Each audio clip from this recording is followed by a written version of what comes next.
Hello to all the comic fans, Marvel geeks, and all the nerds in between. Welcome to another episode of the new and improved Vigilante Vibes, where we talk all things Marvel, along with other fandoms, but without the toxicity that's taken up way too much space in each and every fandom. I'm your host, Meg Nicole, and today I have a very special guest. He's created books and stories like Codename Scarlet, Star Phoenix, Vampocalypse, just to name a few. Please welcome Ed Brown, or author E.S. Brown. Hello. Thank you so much for having me. Thank you for being here. We've talked back and forth for so long, probably like 2 years now, and we finally got you on here. Oh, this is really cool. I'm really excited to be here, and I just want to start off by saying I love everything that you and the other admins have been doing on the Facebook page, and the way you've been able to run with this podcast after all the stuff that went down. So thank you, and thank you all for that, because I know everyone in the group just loves you all for that, but I wanted to express it also for me personally. Oh my gosh, thank you. For those listening, he's talking about our Facebook group on Facebook, the Nerd Haven, which is a non-toxic nerd group where you can express your opinions, talk about everything without toxicity, which clearly I'm a big fan of. So thank you so much for saying that. You've been nothing but a joy in that group. There's a few people in that group where if I get a notification that they commented, I'm like, oh, whew, a nice one. Well, I can change that for you to keep you on your toes if you like. You don't have to do all that. That's okay. So what we're really here for, you are a big author. Everything I've seen from you looks fantastic. I am excited for you because you're doing so many big things, and I can't fathom being a person that has that many ideas in their head. Like, that takes a true talent, and I'm just really happy for you. Oh, well, thank you so much. It's not quite the day job yet, but getting there, one book at a time, and if nothing else, it's a lot of fun. I have a fabulous publisher, an independent publisher out of Kentucky, excuse me, called Line by Lion Publishing, that they're just awesome and so easy to work with, and I wouldn't be able to do this without them because they do a lot of the legwork and heavy lifting. All I have to do is provide them a manuscript. But then they're very collaborative on the artwork. I get a lot of compliments on the covers. And so I can provide my ideas and thoughts, and their in-house artist, Thomas Lampkin Jr., is amazing. And so I got to give shout-outs, to those folks where I can. But yeah,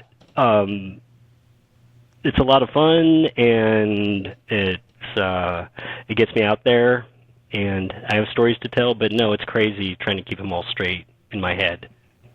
Oh, I'm sure. That's always what goes through my head. I'm like, how do they know? How do they just keep it in there, locked in there in a filing cabinet?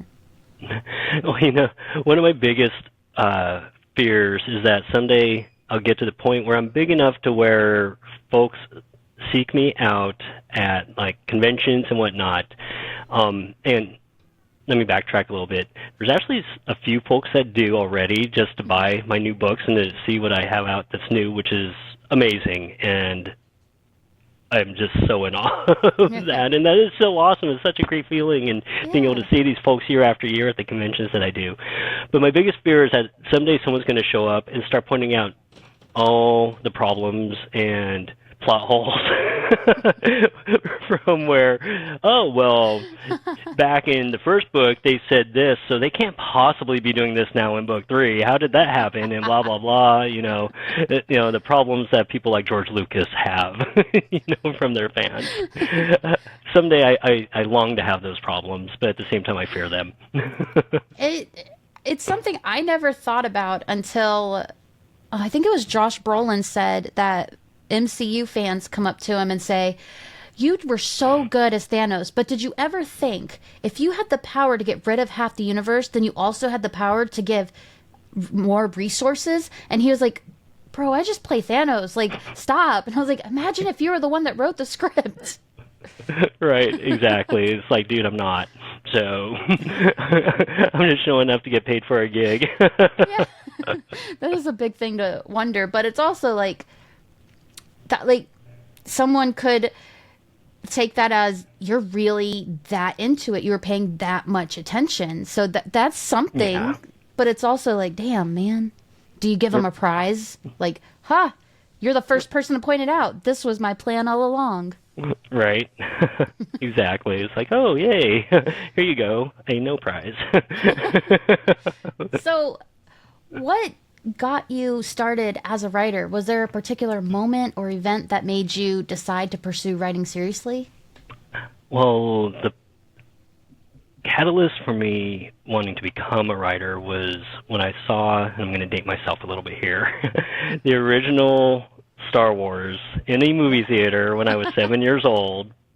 And I mean, obviously, no one at the time had seen anything like that. And so my experience in that regard isn't unique, but it is what made me want to go home. I mean, immediately that night, I sat down, I pulled out paper, and I started writing down basically fan fiction based upon what I just saw, and with terrible spellings because I didn't really quite remember all the characters' names and whatnot, and I didn't know, or I remember that I didn't know how to express necessarily action in writing, and so my expressing action in that story was writing out the sound effects like the pew pews and things like that, to get my point across that they're shooting lasers and They do whatnot. it in comic books. They Flip. do, right? Yeah, so you're on the right track.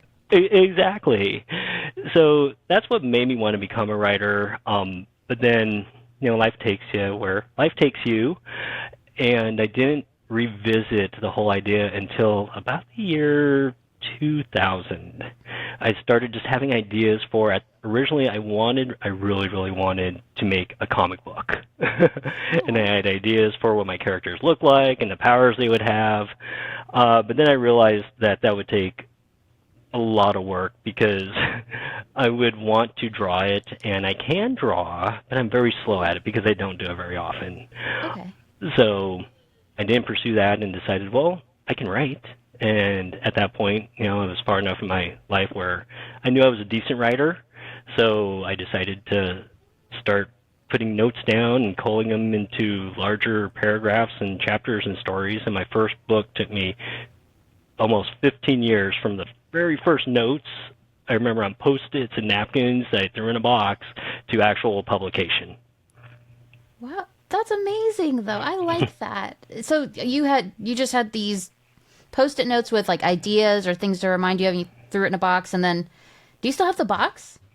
No, I mean, and I say box, but it was a binder, Oh, and okay. so I still have the binder. Yeah, Oh. and it had it's got notebook paper in it, sure, but then it's got little folders, so all the loose stuff was just going into the folder. So yeah, I still have all that, and a lot of the old notes, no, I threw away those originally.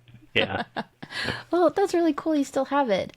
So, speaking about from the beginning, what challenges did you face when you first started writing, and what ways did you overcome them? You did speak about you couldn't write action, so you wrote pew pew pew. Right. Well, that wasn't so, or as much of a thing, once I actually sat down to write, when I was, 30 and 40 years old versus 7. So, but then I also had the luxury or luck or good fortune to have a writing coach and an author by the name of Steve Alton, who is the author of the best-selling novels of the Meg series that the actual Meg movies are based on. Oh. So, Oh. so he actually helped me with my very first novel through his writing coach program, and I mean, he was like the strictest of college professors, the way he would just tear into the crap I would throw at him that I thought, oh, this is brilliant, and he comes back, he's like, yeah, not as brilliant as you think. Here's all the red marks, and you need to improve this and change that. But after working with him for a couple of years, it really refined my writing, and I learned quickly what I was doing wrong and how easily, to just adjust and move on. And by the later months and the chapters that I would send to him, there wasn't nearly as much throwback of the junk. It's like, no, this is great. Just little tweaks here and there, and so I was able to learn a lot that way initially, that way through him and his program.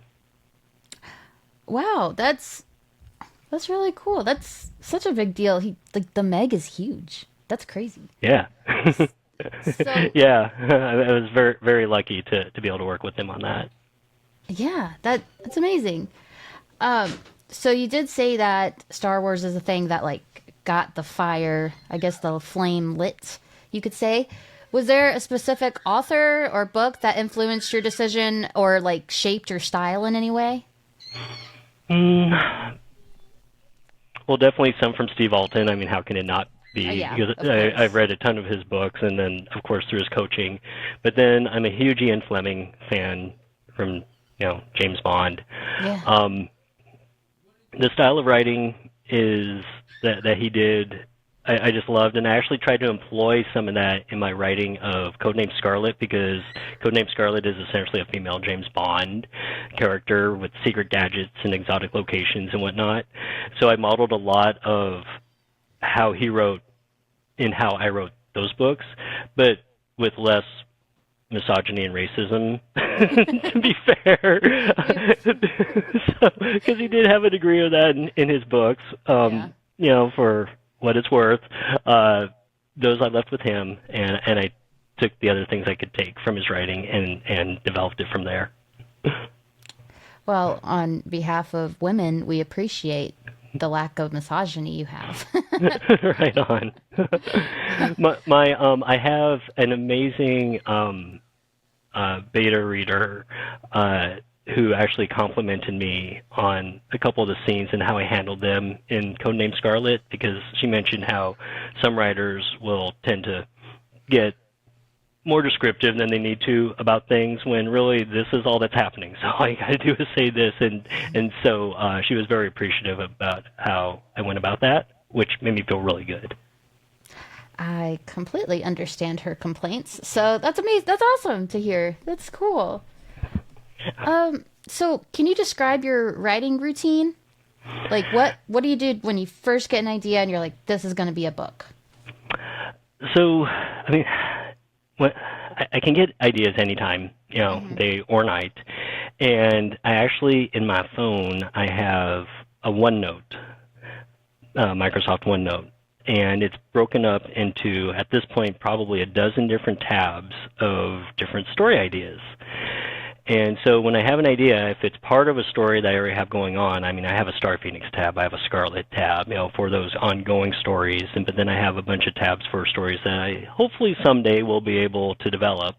But yeah, when I ever get a new idea, I just either start a new tab or I just plop it into one of the applicable tabs, so that way I don't forget about it, and it's there, right there. And then when I go to write, which is on my laptop, I pull up the OneNote on my laptop, and then all I have to do is copy and paste from that, so I don't have to rewrite it or have to worry about pieces of paper or anything like that anymore. The days of the Post-its and the napkins are long gone with technology. But yeah, so that's what I do when I get new ideas. Otherwise, I'll forget them. I mean, they'll be out of my brain as quickly as they pop in sometimes if I don't do something about it right then and there. I could see that. That would be me. I forget freaking everything. So I think my issue would be like I would come up with an idea and I'm like, oh wait, I already made that into another book. Right. Yeah. Yeah. Sometimes there is that fear of repeating yourself, and I've even noticed where I have not like exactly like one-for-one repeats or comparisons, but closer than I would like sometimes. But what can you do once it's published? But no one's called me out on it yet. But please be that big fan that calls me out on it. That's okay. Have you ever gotten? This just came to me. I've thought about it a lot, like too much. Have you ever gotten an idea and you're like, did I come up with that idea or did I read it somewhere? Oh my God, yeah. Well, all the time. Okay. And that's a huge, fear/concern. And I spend so much time. I mean, it's harder with ideas, but when it comes to names, and places and maybe some general concepts, I spend a lot of time Googling to see if they pop up in any fashion.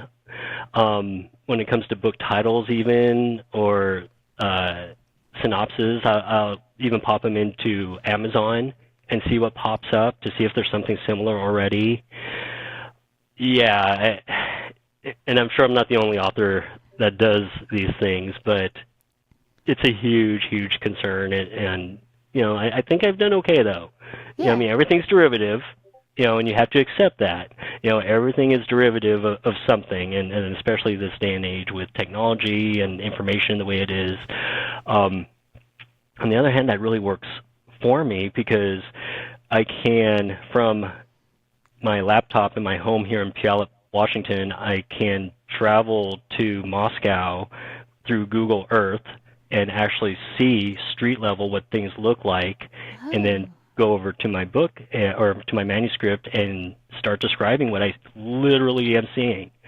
And I can do that almost anywhere in the world except for probably North Korea and Iran and one or two other places. But yeah, I do that all the time, and it's awesome. It's like back in the day, you'd have to actually travel. You hear about authors having, traveling to exotic places so they could write their new novel. I wish I could do that, but it is awesome to have things like Google Earth available to do it virtually. I never thought about that. That is handy. That's cool. Wow. Yeah. But yeah, the coming up with an idea and thinking that it's someone else's, I always think, I'm like, man, I think about that a lot. If I make a joke, I'm like, did I make that up or did I say that? So you kind of get that anxiety, like, oh my God, am I a poser? Oh, sure. Yeah. We all are. It's okay. It happens. Every thought in the world has been thought before. Yep. So exactly. Where do your characters come from? Are they inspired by real people or are they completely fictional characters? Oh, they're inspired by the movies and TV shows that I watch and the books that I read, 100%. I mean, I'm a huge MCU fan, unapologetically. James Bond, Star Wars, all that stuff. So my characters and the concepts and the ideas are all found elsewhere, and then I just try to figure out my own unique twist to put on it at that point. And I'm okay with that. I mean, I'm not stealing anything. It's just, for example, in Vampocalypse, he's a half vampire, half human, and yes, he uses swords. Okay, but then what do you do with that? So, or was I inspired by Blade? Yes, I was inspired by Blade, but I'm not going to sit here and say I wasn't. Because I was, and if I was a Blade writer on the comic book or for this movie that they can't seem to freaking get off the ground, I've got a book that'll work for them. They just got to tweak it. So. Well, I think it says something to the characters. I mean, Star Wars, MCU, DC, Blade, those are huge characters that make such an impact on us from such a young age, too, because Blade... We were all riding the Blade train, what was it, the 90s? Oh, yeah. So it's like, of course you're going to have something. Blade raised us. Right. Of course you're going to have something there that was inspired by him. Exactly, yeah. So, again, I'm unapologetic, not to a fault, I don't think, but, I know where my influences come from, and I can only hope that others appreciate that. And the readers I do have seem to, and don't seem to actually ever come at me with, hey, this is just like this or this is just like that. I have yet to hear that, which means a lot. Yeah, that's really great. So do you have a set process for bringing your characters to life when you write them? I just gotta write them. So, the hardest thing about writing sometimes is actually writing, just getting off my butt and opening the laptop, especially with my day job, which is on a computer already. Yeah. So I sit in front of a computer for 8 hours with 3 monitors, and sometimes the last thing I want to do is open up another laptop and computer after doing that for 8 hours, even though it's something completely different. So the hardest thing is actually opening that laptop and doing it, but then I find that sometimes once I do, next thing I know, it's an hour or two or maybe 3 hours later because I just get sucked into it. So routine-wise, not really a lot, other than just to try and get myself to open my laptop every day and do something, even if it is just a few minutes. Do something, because if you're not doing something on it, it's not doing itself. Unfortunately, it does not write itself. I have tried and tried. I have yelled at my laptop, write, but it won't write itself. So.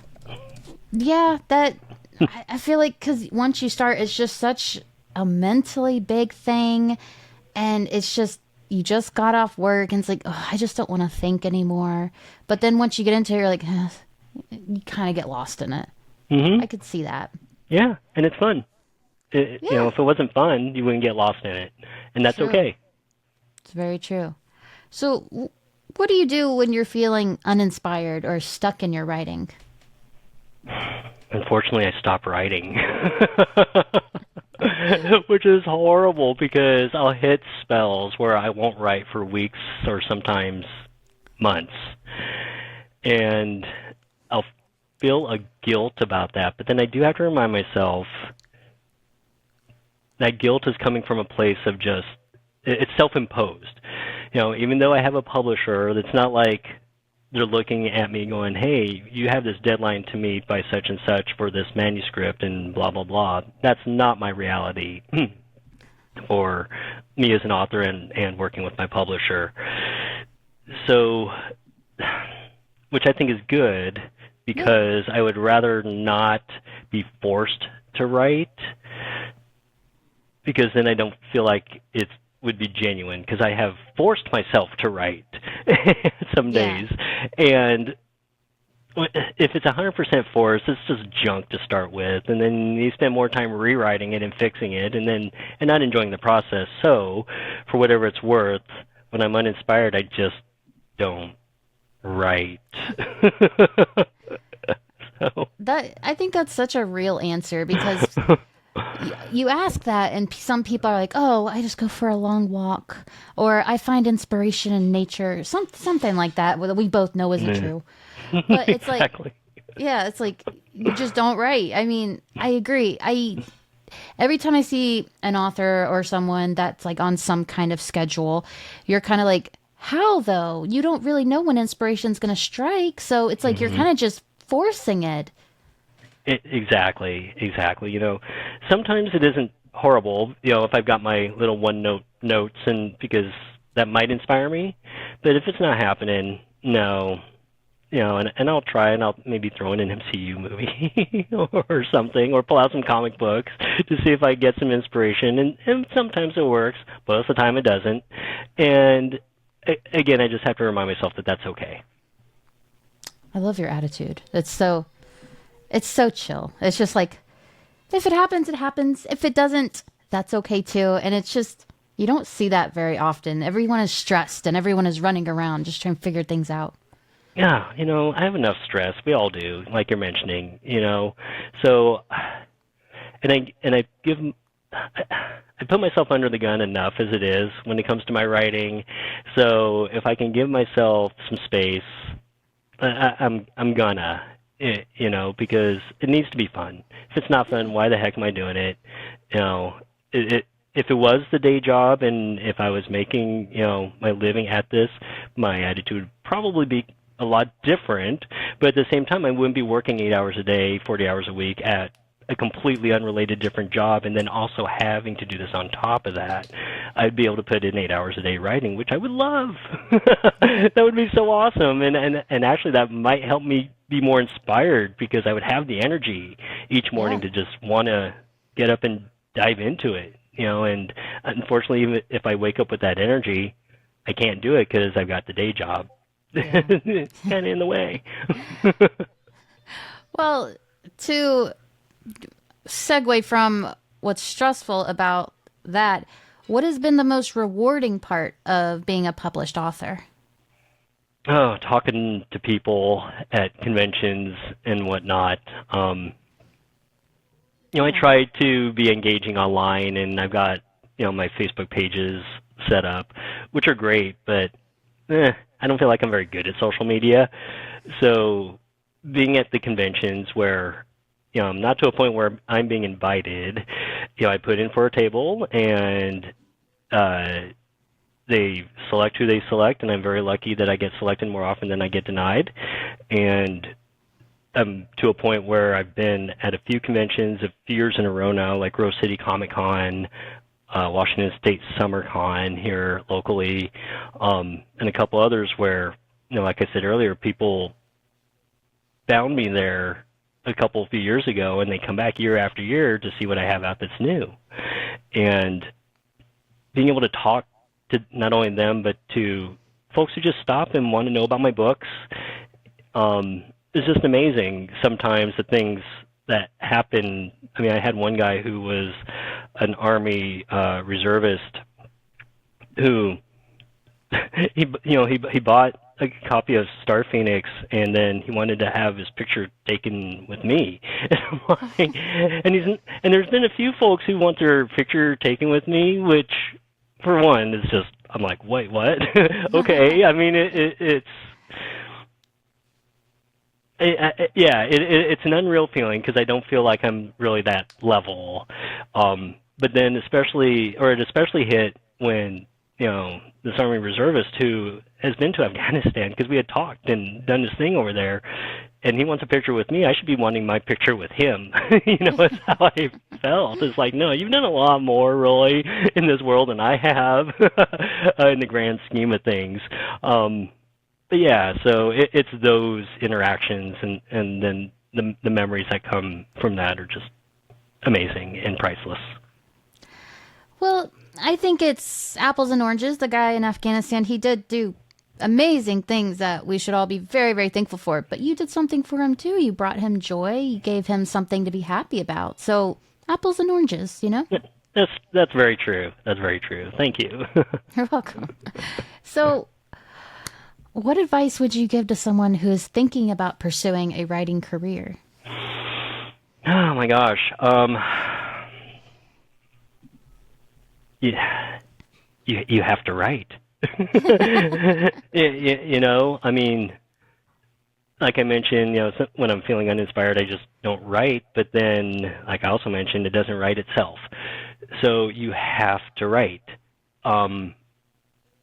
It's hard, but open up the laptop or pull out the notebook or whatever your method is. Go on your phone even. If you keep notes on your phone, and even if it's a little bit moving forward on the project, if you're able to do it every day, great. I tell myself this, and I don't do it every day, but this is the advice I do give. To try and do it every day. Also, and not all authors I've learned are really advocates of this, but I am a huge advocate of reading in the genre that you write. I find personally that there is value in seeing how others present what truly are similar or similar-ish ideas. So why not? And you learn new words. I mean, none of us, well, maybe some of us, but no one in the circles I'm running in have this huge vocabulary to where, they're like looking down on folks and their lack of vocabulary, So read, learn new words, learn new phrases, and learn new ways to describe things. And you only get that from reading and reading, novels. If you want to be a novel or a writer of novels, not a novel writer, but depending on how you think about that, a couple of different ways. But a writer of novels, read and see how others are doing it, especially the ones that are successful. And it doesn't mean you're copying their style, but you see what works and what the general public can pick up on and what they truly like. Now, that being said, there is a line between writing for essentially the public and for being quote-unquote successful and for profit versus writing as an author who just wants to put the stories out there that you want to put out.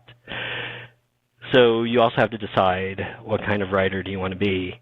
Do you want to write for yourself and for your own stories, or are you really just trying to make money at this and selling your soul, whatever it takes. That approach is not me, because I've got my day job that I'm happy with, and that's where I'm making my money. But if one of my novels that I do write for myself happens to hit, I'm not going to complain.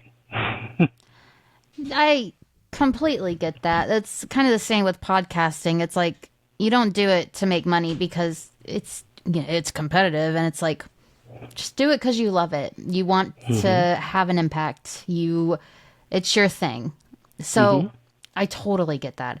I loved all that advice. I would agree that I think it's a good idea to go read the same genre. I mean, Kevin Feige and James Gunn watch superhero movies that are made by other people. Like they all do it. They do genuinely love the genre. You can still go read it and enjoy it. You're not looking for ideas. You could look for inspiration, but it's like, what's wrong with that?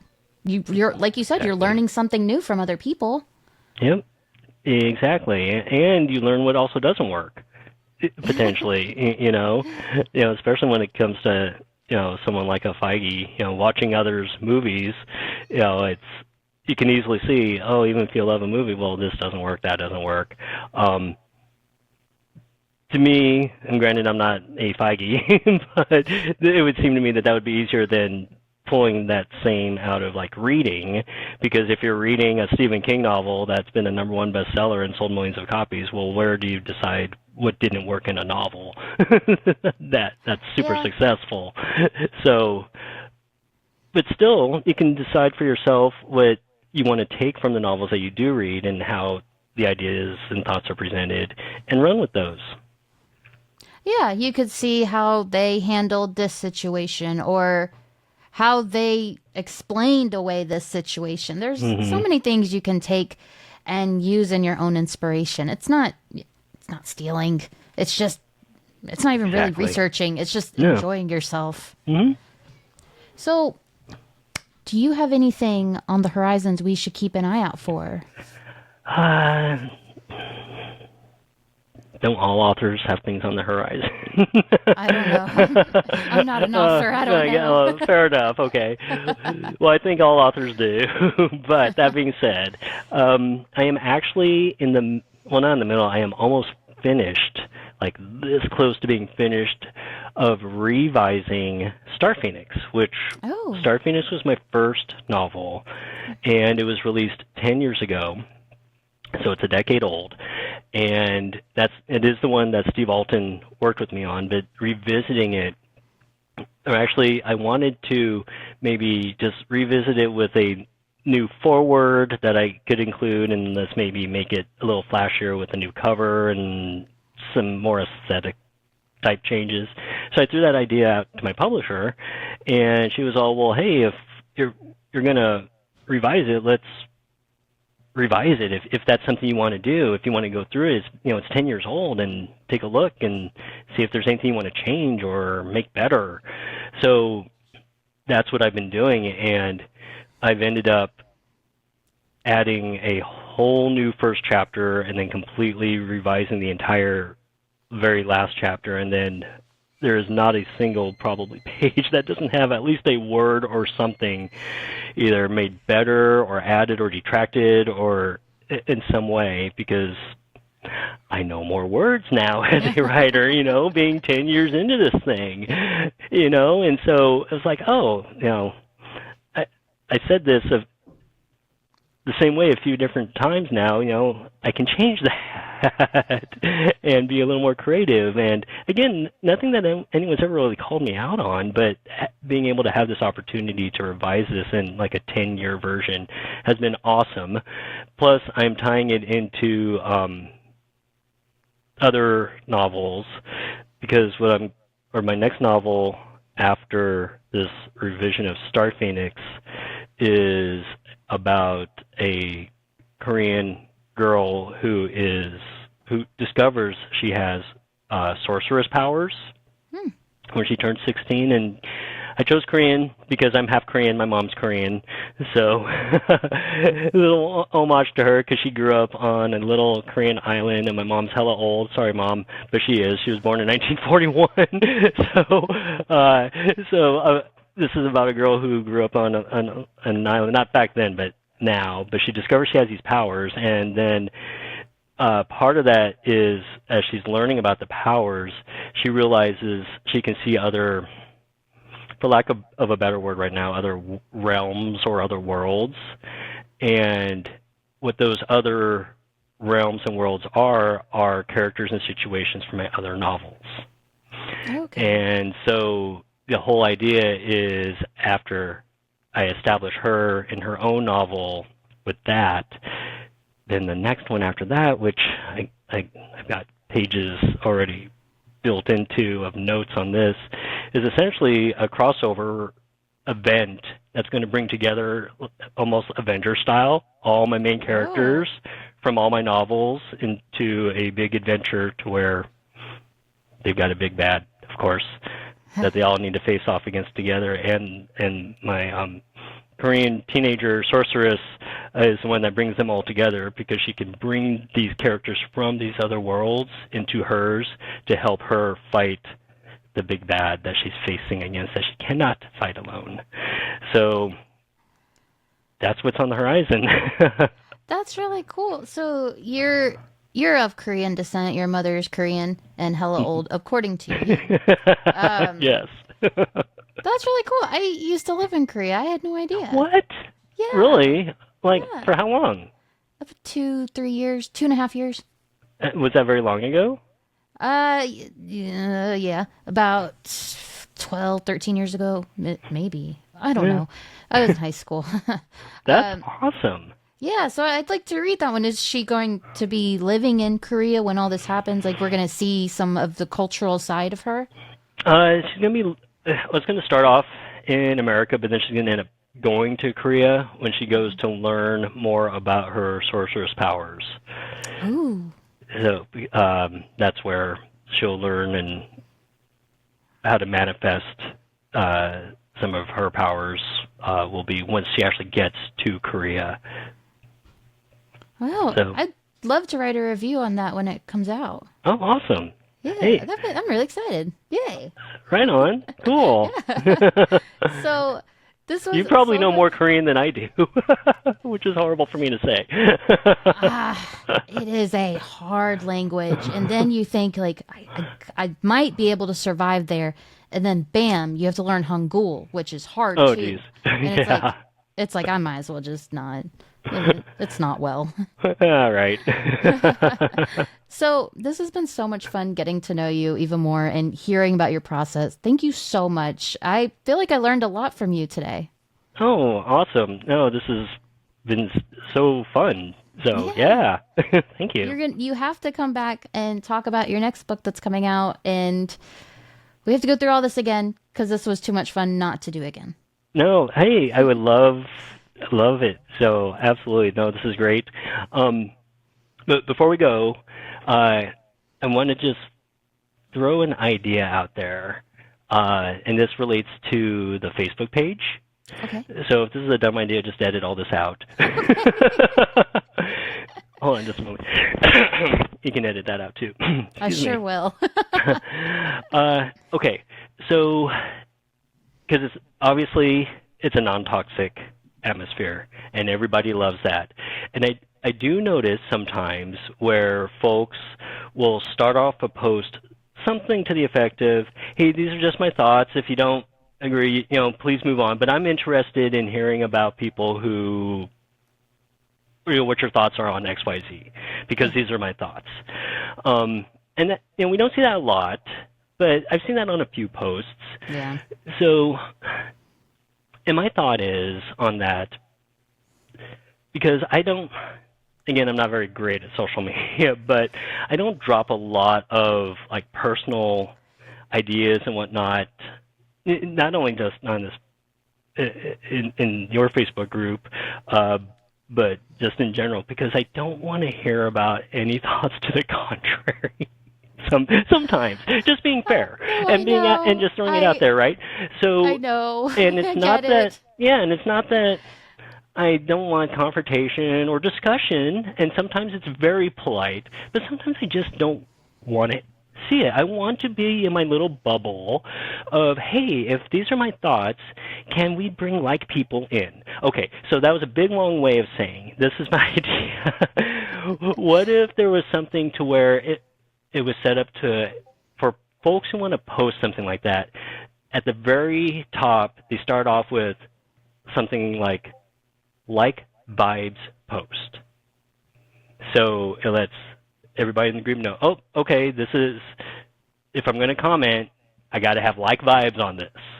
And then they can say their thing. So, it was just an I like that. idea. And, Yeah. the vibes, of course, there's No, anti-vibes. I totally get it. Sometimes I'll post something like, and it's not even just in the group. Everyone's entitled to their opinion, but like if I'm Mhm. posting that I like something, I don't want to hear that you didn't. Yeah, I'm sorry, but like you're entitled to your opinion, but go make your own absolutely. post.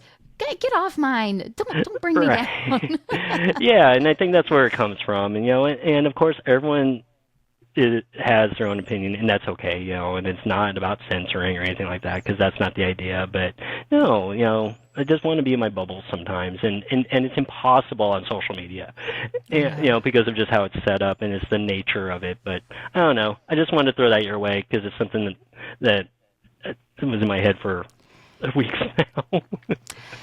I think we've tried something to that nature where we're like only looking for voices of fans of this, and it got blatantly ignored. Like Yeah. the two times we tried it, and it's like, because it's like our whole thing is like it's a non-toxic group, but a negative opinion isn't toxic. Right.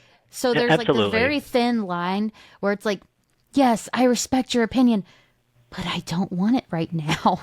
I want to be happy. Like when Right. Deadpool and Wolverine came out, there's like two members and they know who they are. And if they're listening, I want you to know I know you, who hated the movie, who absolutely hated it. And on every post they're like, "Oh, the movie sucks. I don't like it." And they had real reasons for not liking it, but I was like, go make a post about it then. Go stay in your lane. Let me be Right. happy about it. Yeah. It's such a weird gray area that you're Oh, just sure. kind of navigating. Yeah. No, I get it. Nah. It is what It's it a is. good idea though. I'm gonna bring it to the team and see what they say, because they'll probably be like, "That's such a good idea. How do we do it?" I'm like, "I don't know. You guys figure it out. I'm doing enough." For real.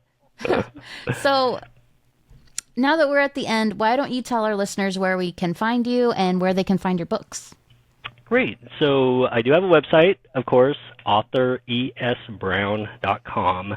And my website does have links to other places where you can find my books, or you can go to these other places directly. My books are available on Amazon.com, Barnes & Noble, or BNN.com. And then I do have an Etsy site. So through the Etsy site, which is also under author E.S. Brown, go figure, through the Etsy site, you can get signed copies if you like, and I can personalize them, and that's priceless. There's no charge for that. So, and I say that because I genuinely mean it, but at the same time, it actually surprises me. But maybe it shouldn't. I don't know how many folks ask me to sign books that they buy for me at conventions, and then ask me what the charge is, or if there's a charge for that. Yeah. It's like, oh my god, no. I mean, yeah, should I be charging you for that? Yeah, no, there's a charge. No, I'm kidding.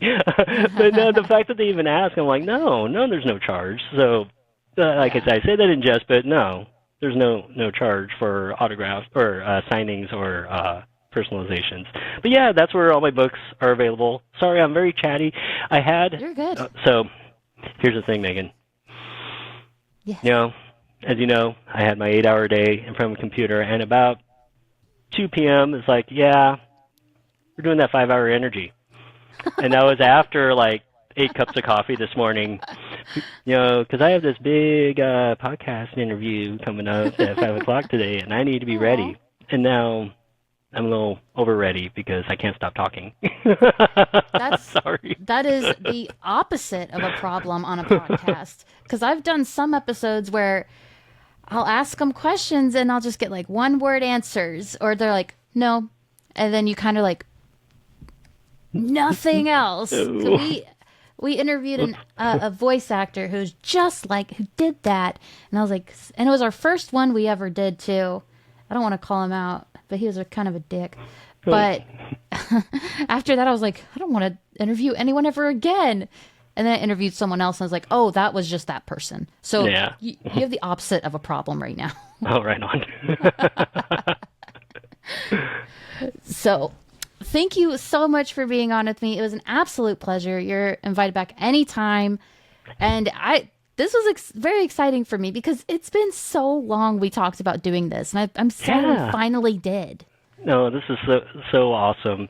I've been excited for this for decades now. No, but yeah, you're right. It did come up, quite a bit ago, and it's like, oh yeah, but it's all a blip. I mean, it feels like yesterday at the same time, and here we are, and I'm so happy to be here and to essentially meet you in person and to be able to say hi to everybody. And no, this is great. This is exciting, and hopefully maybe some of the folks who tune in are aspiring writers and find some inspiration. But stay in your lane. No vampire books, no female James Bond books, whatever else I write about. No, I'm kidding. You can have no inspiration from Blade. Exactly. Exactly. Yeah, that's my thing. Well, like I said, you're an absolute pleasure. Wherever you're listening to this episode, please check the show notes under the episode, and you can find all the links where you can find Ed and all his amazing stuff. Thank you for listening to this episode of the new and improved Vigilante Vibes. Wherever you're listening to this episode, click that subscribe button so you don't miss any of my amazing guests or future episodes. They're all really great, if I do say so myself. Thanks for listening. Hope you enjoyed. Have a marvelous night.